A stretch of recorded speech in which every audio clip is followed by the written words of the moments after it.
नमस्कार मु डॉक्टर अजित आपण मानकु मोर यूट्यूब चैनल क्योर द अनक्योरेबल को बहुत बहुत स्वागत जनाउछि। जो माने मो चैनल को सब्सक्राइब करना सब्सक्राइब करनियंतु। एथिरे नुआ नुआ होम्योपैथी विषय बहुत प्रकार वीडियो दिया जीवो जहाँ आपणको दैनंदिन जीवन रे जो असुविधा गुड़िक फेस करजंती ताकू समाधान करिवारे निश्चय उपदेय हेबो। आज आमे गोटे भय विषय आलोचना करिवा। भय बहुत प्रकार अच्छी। किए साप को भय करे, किए भूत को भय करे, किए बिजुली घड़घड़ी को भय करे, किए स्टेज को उठा को भय करे, किए परीक्षा को भय करे। ता मध्यरु परीक्षा भय गोटे इम्पोर्टेंट टॉपिक। ए भय देई आमे समस्ते बापा माँ मध्य परीक्षा भय दे गति करचु। समस्ते जदिवा एथिरे एफेक्टेड हुअन्ति किंतु किछि व्यक्ति एथिरे अत्यधिक मात्रा रे एई भय पाई एफेक्टेड होइतांती। जहाद्वारा किछि पिला मो छोट मुंडू देखिकी आसची जे मैट्रिक परीक्षा रिजल्ट बाहरिया टाइम रो प्रति वर्ष कहीं ना कहीं छुआ ता परीक्षार रिजल्ट जेतिकी सी आशा करथाए पाइबनी बोली भाभी आत्महत्या कर दी थाए। किछि पिला किंतु कौन होता है ना से माने एक्चुअली तांको टार्गेट को अचीव कर जाई थांती किंतु रिजल्ट बाहरिबा पूर्व ही से माने निज जीवन को हराई दी थांती। तेणु एही एग्जाम फियर बा परीक्षा भय एहा जेनेटिकली मध्य पिलामानक पाखकु जाई थाए। आउ होम्योपैथी औषध शारीरिक और मानसिक अवस्था को लक्ष्य करी सिलेक्ट कराई थाए। तेणु मु आपण मानकु 7टी परीक्षापाती औषध कहिबी जहाँकि आपण मानक पिलार निश्चय आवश्यकता को पूरण करिवो। जणे पिला को परीक्षा भय हेउची कि नहीं आमे जानिबा केमिति। प्रति बाप माँ पिला को बसई स्थिर मन रे पचारंतु जे परीक्षा दवा पाई ताकू किछि व्यस्त विव्रत बा छानिया बा से परीक्षा विषय अति मात्रा रे चिंता करुची जहाद्वारा ताकू निद मध्य ठीक ही न थाए आउ कार बांती उठे थाए। तेणु केवल पिला मानकु बापा माँ माने ही स्टडी करी पचारि पारिबे जे से परीक्षा भय दे गति करुची कि नहीं। आउ डायरेक्ट पिला को ही केते गुड़िए प्रश्न पचारंतु जे परीक्षा ताकू कौन विचलित करुचु बा कौन विव्रत करुची ता द्वारा आपण माने जानी पारिबे। जदि जानी न पारचंदी तेबे कौनसी गोटे डॉक्टर को परामर्श नियंतु निश्चय जानी पारिबे परीक्षा पाखे आसलानी। तेणु पिला मानकर एही समस्या निश्चय देखा देबो। प्रथम औषध हेउची एकोनाइट 30। एथिरे मुख्य लक्षण हेउची पिलाटीर हठात आतंक देखा दिवा बा पैनिक अटैक एवं मृत्यु भय एंजाइटी अस्थिरता छाती धड़ धड़ हवा बा पाल्पिटेशन एसबू लक्षण हठात आसथाए जोड़ा कि पूर्वर किसी न थाए। से क्षेत्र में आमे ଗୋଟିଏ ଏକୋନାଇଟ୍ ସିଲ୍ ପ୍ୟାକ୍ କିଣନ୍ତୁ। ସେଥିରେ 1 ଠୋପା ଲେଖା ଦିନକୁ 2 ଥର ପାଣି ସହିତ ଆପଣ ଖାଦ୍ୟ ପୂର୍ବରୁ ଦିଅନ୍ତୁ। ଦେଖିବେ ନିଶ୍ଚୟ ଏସବୁ ଲକ୍ଷଣ ଆପଣଙ୍କ ପିଲାଠାରୁ ବହୁତ ଶୀଘ୍ର ଦୂରେଇ ଯିବ। ଦ୍ୱିତୀୟ ଔଷଧଟି ହେଉଛି ଜେଲସିମିୟମ୍ 30। ଏଥିରେ ମୁଖ୍ୟ ଲକ୍ଷଣ ହେଉଛି ପିଲାଟି ପରୀକ୍ଷା ପାଖେଇ ଆସିଲେ ପରୀକ୍ଷା ଡରରେ ସମ୍ପୂର୍ଣ୍ଣ ଭାଙ୍ଗି ପଡ଼େ, ଯେଉଁଥିରେ ସିଏ ପରୀକ୍ଷା ଡ୍ରପ୍ କରିଦେବା ପାଇଁ ବା ପରୀକ୍ଷା ନ ଦେବା ପାଇଁ ଇଚ୍ଛା କରେ। ଆଉ ଏକ ଲକ୍ଷଣ ହେଉଛି ହାତ ଥରିବା, ଅତ୍ୟଧିକ ଦୁର୍ବଳତା ଏବଂ ଶାରୀରିକ କ୍ଳାନ୍ତି। ଆଉ ଗୋଟିଏ ଲକ୍ଷଣ ହେଉଛି ଏ ଜେଲସିମିୟମ୍ ମେଡ଼ିସିନରେ ପିଲାଟିର ମସ୍ତିଷ୍କ ଖାଲି ହେବା ଭଳି ଜଣାପଡ଼େ। ତାକୁ ବ୍ରେନ୍ ଫାଗ୍ ମଧ୍ୟ କହନ୍ତି। ତେଣୁ ଏ କ୍ଷେତ୍ରରେ ଆପଣମାନେ ଜେଲସିମିୟମ୍ 30ରୁ 1 ଠୋପା ପ୍ରତ୍ୟେକ ଦିନ ସକାଳୁ ଖାଦ୍ୟର 5 ମିନିଟ୍ ପୂର୍ବରୁ ପାଣି ସହିତ ନିଅନ୍ତୁ। ନିଶ୍ଚୟ ଏସବୁ ଲକ୍ଷଣ ଆପଣଙ୍କ ପିଲାଠାରୁ ଦୂରେଇ ଯିବ।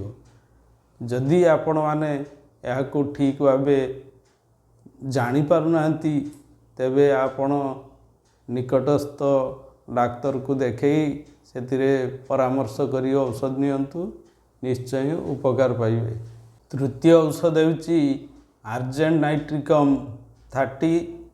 ଏଥିରେ ପିଲାଟିର ପରୀକ୍ଷା ପାଇଁ ଅତ୍ୟଧିକ ଉତ୍କଣ୍ଠା ଥାଏ। ତାମାନେ ସେ ପରୀକ୍ଷାର କ'ଣ କ୍ୱେଶ୍ଚନ୍ ପଡ଼ିବ, କେମିତିକା ସେ ଲେଖିବ, ପରୀକ୍ଷା ତ ପାଖେଇ ଆସିଲାଣି, ତାର ତ ପାଠ ସେତେ ମନେ ନାହିଁ, କ'ଣ କରିବ ଏସବୁ ଭାବି ସେ ବ୍ୟସ୍ତ ବିବ୍ରତ ହୋଇଥାଏ। ମାନେ ହାରିଡ୍ ତାକୁ ଇଂଲିଶରେ କହନ୍ତି।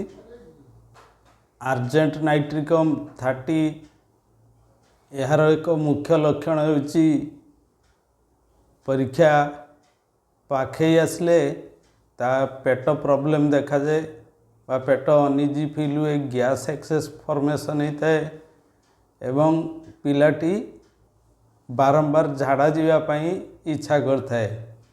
ଆଉ ଗୋଟିଏ ଲକ୍ଷଣ ହେଉଛି ପରୀକ୍ଷା ଯେତେ ପାଖେଇ ଆସିବ ପିଲାଟିକି ଅନୁଭବ ହୁଏ ବା ଭୟ କରେ ସିଏ ଯେ ଯାହା ସବୁ ମୁଁ ପାଠ ପଢ଼ିଛି ଯେମିତି ପରୀକ୍ଷା ବେଳକୁ ମୁଁ ସବୁ ଭୁଲି ଯାଉଛି।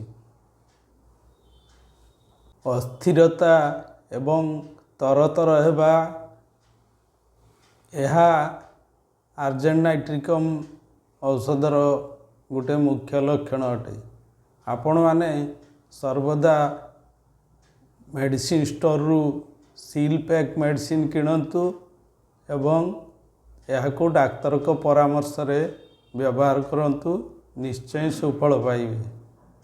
ଭିଡ଼ିଓଟି ଟିକେ ଲମ୍ବା ହେଇଯିବ, କିନ୍ତୁ ଏହା ଆପଣମାନଙ୍କ ପାଇଁ, ଆମ ପାଇଁ ନିଶ୍ଚୟ ବହୁତ ଉପାଦେୟ। ତେଣୁ ନିଶ୍ଚୟ ଭିଡ଼ିଓଟିକୁ ଶେଷ ପର୍ଯ୍ୟନ୍ତ ଦେଖନ୍ତୁ ଏବଂ ଆପଣମାନଙ୍କ ସମ୍ପର୍କୀୟମାନଙ୍କୁ ସେୟାର କରନ୍ତୁ। ସେମାନେ ମଧ୍ୟ ଏହି ପରୀକ୍ଷା ଭୟ ପ୍ରୋବ୍ଲେମରୁ ଉପକାର ପାଆନ୍ତୁ। ଆନାକାର୍ଡ଼ିୟମ୍ 30 ଏଥିରେ ପିଲାଟି ବହୁତ ପଢ଼ାପଢ଼ି କରିଥାଏ, ତାଦ୍ୱାରା ତା ବ୍ରେନ୍ର ନର୍ଭ ଗୁଡ଼ିକ ୱିକ୍ ହେବାର ଚାନ୍ସ ଥାଏ।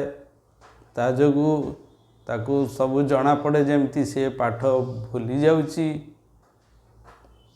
ସେ କ୍ଷେତ୍ରରେ ଆହୁରି ମଧ୍ୟ ପିଲାଟି ପ୍ରାୟ 12ରୁ 15 ଘଣ୍ଟା ଯେଉଁ ପିଲାମାନେ ପାଠ ପଢ଼ନ୍ତି ସେଇମାନଙ୍କର ହିଁ ଏହି ପ୍ରୋବ୍ଲେମ୍ ଦେଖା ଦେଇଥାଏ। ଅତ୍ୟଧିକ ବ୍ରେନ୍ର ପାଠପଢ଼ା ପ୍ରେସର ଯୋଗୁଁ ବ୍ରେନ୍ର ସ୍ନାୟୁ ଗୁଡ଼ିକ ୱିକ୍ ହେଇଥାଏ। ସେ କ୍ଷେତ୍ରରେ ଆନାକାର୍ଡିୟମ୍ 30 ଉପାଦେୟ ଅଟେ। ରେଡ୍ ଲାଇନ୍ ସିମ୍ପଟମ୍ ହେଉଛି ଆତ୍ମବିଶ୍ୱାସର ଅଭାବ, ତା ସହିତ ସ୍ମୃତି ଶକ୍ତିର ହ୍ରାସ ଦେଖା ଦେଇଥାଏ। ସେ କ୍ଷେତ୍ରରେ ଆପଣମାନେ ଆନାକାର୍ଡିୟମ୍ 30 1 ଟୋପା ଲେଖା 1 ମାସ ନିଅନ୍ତୁ, ନିଶ୍ଚୟ ଉପକାର ଦେବ। ଔଷଧ ହେଉଛି ଏଥିଉଜା ସିଆନାପିୟମ୍। ଏଥିରେ ଛାତ୍ରଛାତ୍ରୀମାନେ ବହୁତ ଭଲ ପଢ଼ିଥାନ୍ତି, କିନ୍ତୁ ତାଙ୍କର ଭୟ ଥାଏ ଯେ ପରୀକ୍ଷା ବେଳକୁ ସେମାନଙ୍କ ମସ୍ତିଷ୍କ ବ୍ଲାଙ୍କ ହେଇଯିବ ବା ସେମାନେ ସବୁ ପାଠ ଭୁଲିଯିବେ। ତେଣୁ ଯେଉଁ ପିଲାମାନଙ୍କୁ ବା ଛାତ୍ରଛାତ୍ରୀମାନଙ୍କୁ ଜଣାଉଛି ଯେ ସେମାନେ ସବୁ ପ୍ରିପେୟାର ହୋଇଥିବା ସତ୍ତ୍ୱେ ପରୀକ୍ଷା ବେଳକୁ ସବୁ ପାଠ ଭୁଲିଯିବେ, ତାଙ୍କୁ ବାରମ୍ବାର ତାଙ୍କ ମସ୍ତିଷ୍କ ମଧ୍ୟରେ ଘାରିଥାଏ।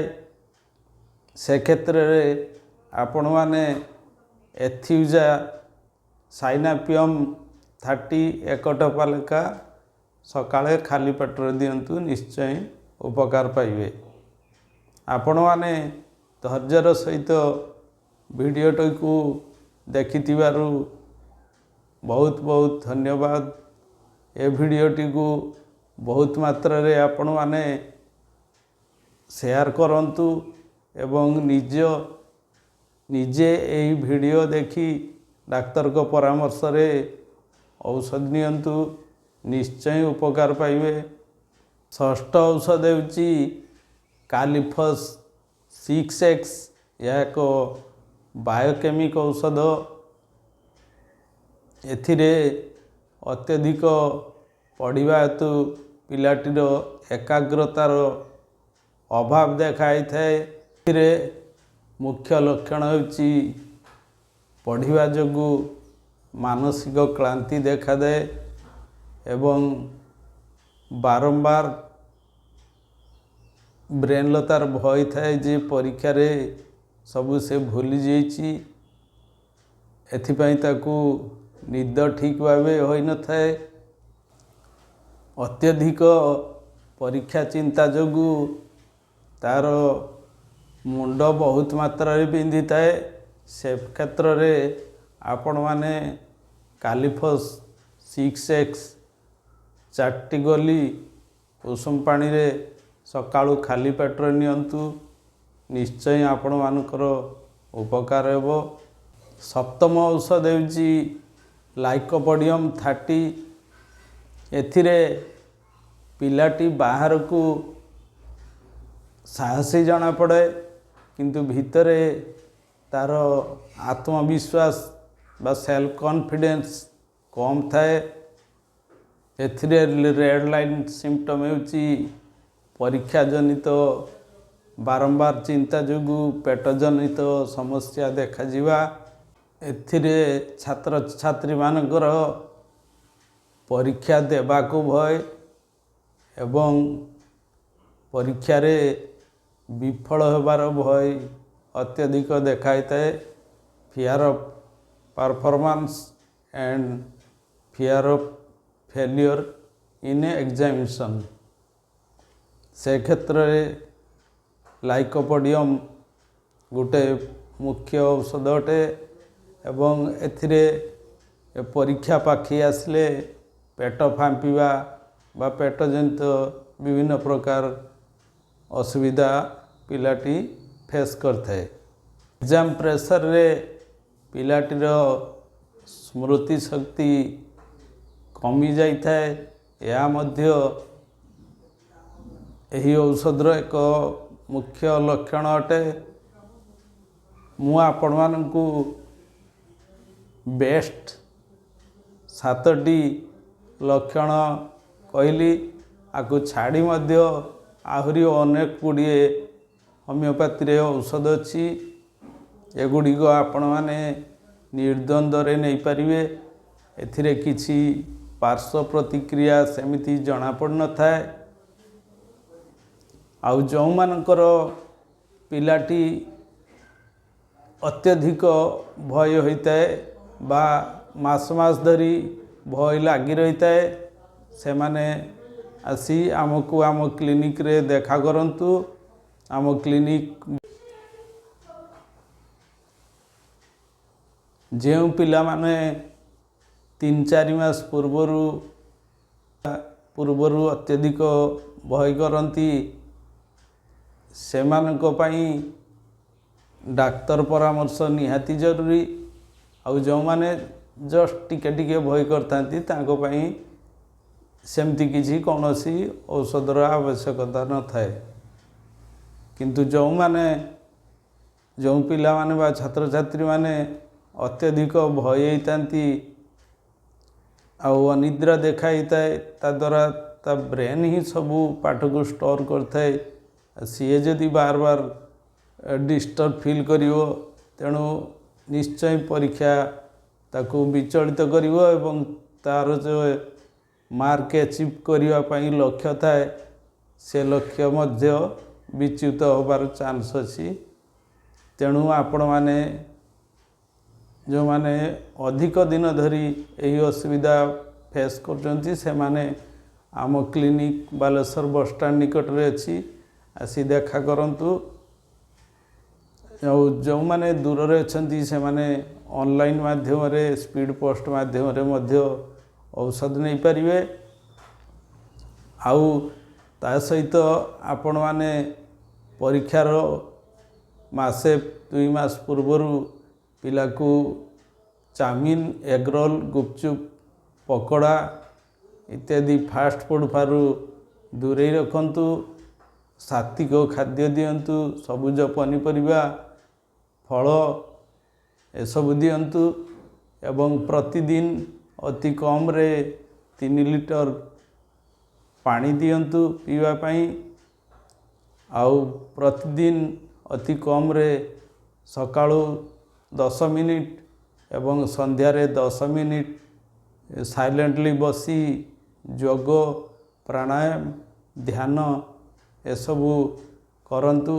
देखिए आपण को पिला निश्चय ठीक भावे परीक्षार परफॉर्मेंस दे पारिबो। तार कौन सी सेमतिका विव्रत बा भय होबा सिचुएशन देखा देबनी। धन्यवाद।